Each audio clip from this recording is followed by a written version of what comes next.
Hi viewers, welcome to our channel.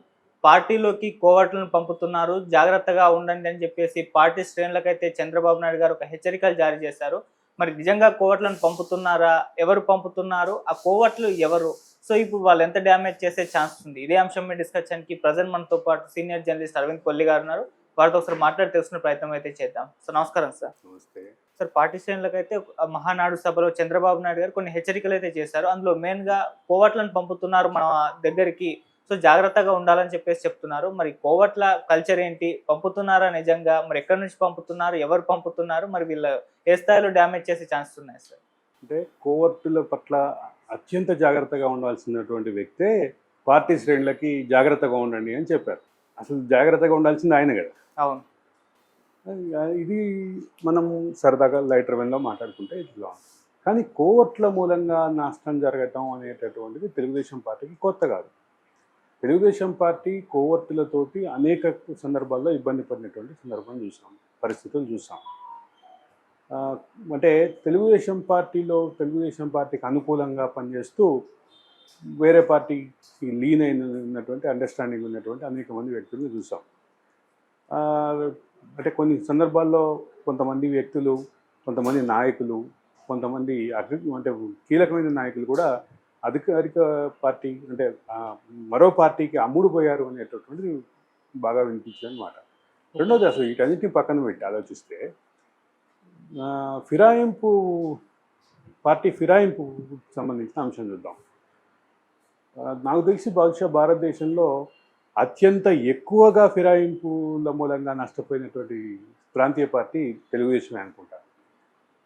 Telugu Desam parliamentary party నాయకులుగా ఉన్నటువంటి వ్యక్తులు కూడా అప్పుడు అధికార పార్టీకి అమ్ముడు పోయినటువంటి సందర్భాలు చూసాం.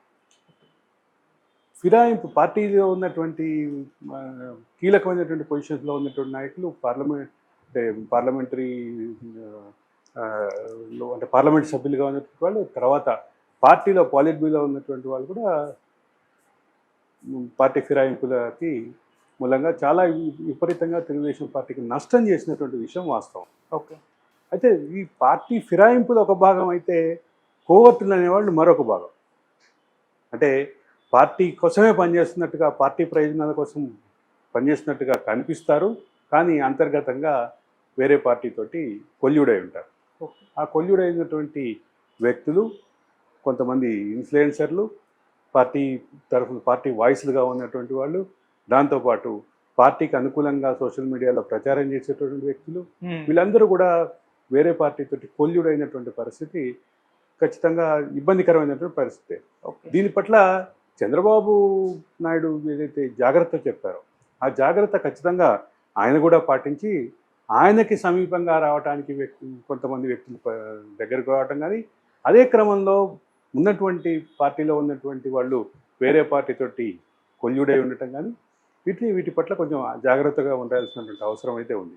ఎందుకు అవసరం ఉంది అంటే కూటమితో ఉన్నటువంటి సంబంధం బలహీనపడేలాగా చేసేటటువంటి కోవర్టుల గురించి చాలా జాగ్రత్తగా ఉండాలి. కూటమి లేకపోతే ఈసారి అధికారం కష్టమయ్యేది అనేటటువంటి వాస్తవ పరిస్థితిని అందరూ అర్థం చేసుకున్నారు. అదే ఆ సందర్భంలో కూటమి కోసం కాస్త ఎక్కువే తెలుగుదేశం త్యాగం చేసింది అనేటటువంటి చర్చ కూడా ఉంది. దీన్ని పక్కన పెట్టి తెలుగుదేశం పార్టీలో ఉన్నటువంటి ఏదైతే పోరాట స్పిరిట్ ఉందో దాన్ని నిస్తేజం చేసేలాగా, నిర్వీర్యం చేసేలాగా కొంతమంది వ్యక్తులు, అదే సందర్భంలో పార్టీకి అనుకూలంగా మాట్లాడుతూ పార్టీ వాదనకి అనుకూలంగా మాట్లాడుతూ మరోపక్క దాన్ని నిర్వీర్యం చేసేలాగా, ఆ పోరాట స్ఫూర్తిని తగ్గించేలాగా చేసేటటువంటి వ్యక్తుల పట్ల కొంత జాగ్రత్త అయితే అవసరం. నిజంగానే కోవర్ట్లు ఉన్నారా లేదా అంటే రాజకీయాల్లో అది కోవర్ట్లోనే వాళ్ళు లేకపోతే రాజకీయ పరంగా ఎత్తుగడలు వేరే రకంగా ఉండేవి అనేది ప్రధానమైన అంశం. ఓకే. కాబట్టి ఎటు తిరిగి ఆలోచించినా ఇదైతే కీలకమైన అంశం, జాగ్రత్త పడాల్సిన అంశం అని పార్టీ అధినేతే స్వయంగా చెప్తున్నటువంటి నేపథ్యంలో ఆయన పాటిస్తూ మిగతా వాళ్ళ పట్ల కూడా ఆయనకి దగ్గర కావడానికి ప్రయత్నం చేస్తున్నటువంటి వ్యక్తులు, అంటే ముఖ్యంగా కోవర్ట్లు, వాళ్ళ పట్ల కూడా జాగ్రత్తగా ఉండాల్సిన అవసరం అయితే ఖచ్చితంగా ఉంది. ఓకే. సో ఈ కోవర్ట్లు ఎవరు సార్? వైసీపీ వాళ్ళేనా? సహజంగానే వైసీపీ వాళ్ళు ఉంటారు.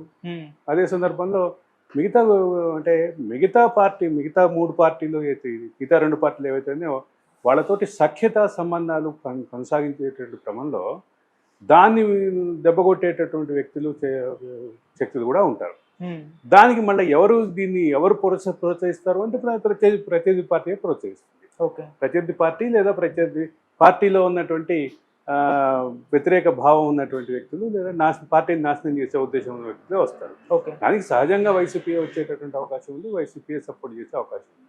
పార్టీ అధినేతకి దగ్గరగా వెళ్ళేటటువంటి క్రమంలో అదే సందర్భంలో పార్టీలో అగ్రనాయకత్వానికి దగ్గరగా వెళ్ళేటటువంటి ప్రయత్నం వీటన్నిటి ఖచ్చితంగా చేసేటటువంటి వ్యక్తులు శక్తుల పట్ల ఖచ్చితంగా చంద్రబాబు జాగ్రత్త పడాల్సిన అవసరం అయితే ఉంది. అదే సందర్భంలో మిగతా పార్టీ కూడా జాగ్రత్త పడాల్సిన అవసరం ఉంది. ఓకే, అంటే సార్ ముందు నుంచి కూడా కూటమిని చీల్చే ప్రయత్నం వైసీపీ చేసింది, కాకపోతే అది ప్రయత్నం ఫలించలేదు. ఇప్పుడు ఈ కోవట్ల ద్వారా కూడా ఇదే ప్రయత్నం చేసే 2014 నుంచి 2019 వరకు కూటమి ప్రయాణంలో మొదట కలిసి ప్రయాణం చేయటం ఒక భాగం అయితే, ఆ తర్వాత కూటమిలో ఉన్నటువంటి 3 పార్టీలు విడిపోవటం, కూటమితో ఉన్నటువంటి కూటమి స్పిరిట్ ఏదైతే ఉందో ఆ స్పిరిట్ని కాదని ఒకళ్ళ మీద ఒకళ్ళు బహిరంగ వ్యాఖ్యానాలు చేసుకోవటం, పార్టీ అధినేతలు అంటే పోలవరం ఏటీఎం అని మోడీ అంటాం, అదే సందర్భంలో మోడీ ఫ్యామిలీ ఎక్కడ లాంటి వ్యక్తిగత విమర్శలు చేస్తాం, వీటన్నిటిది ఇక్కడ దాకా రావడానికి ఈ పార్టీలో ఆ పార్టీలో ఉన్నటువంటి కోవటులే ప్రధాన కారణం అయ్యే అవకాశం అయితే ఖచ్చితంగా ఉంది. వాళ్ళు అంటే అధినేత మనసుని మార్చేటటువంటి దిశగా కూడా ప్రయత్నాలు చేసి ఉండొచ్చు. తర్వాత మళ్ళీ అంటే రియలైజ్ అయ్యి అందరం కలిసి ఉండాల్సిన అవసరం ఉంది అని ఏదైతే 3 పార్టీలు ముందుకి కలిసి సాగినాయో అది దానివల్ల ఒక సానుకూలమైన ఫలితం వచ్చింది. ఎప్పుడూ రానటువంటి భారీ మెజార్టీ తోటి కూటమి అధికారంలోకి వచ్చింది. 175లో 164 స్థానాలు గెలిచింది. దానికి బలంగా పనిచేసినటువంటి అంశాన్ని ఆ స్పిరిట్, టీమ్ స్పిరిట్ అనేటటువంటి దాన్ని ఇప్పుడు దాన్ని అంటే విస్ఫోటనం చేసి దాన్ని చెడగొట్టాలి అనే ప్రయత్నాలు అయితే ఖచ్చితంగా ఉంటాయి. వాటి పట్ల జాగ్రత్తగా ఉండాల్సిన అవసరం అయితే ఉంది.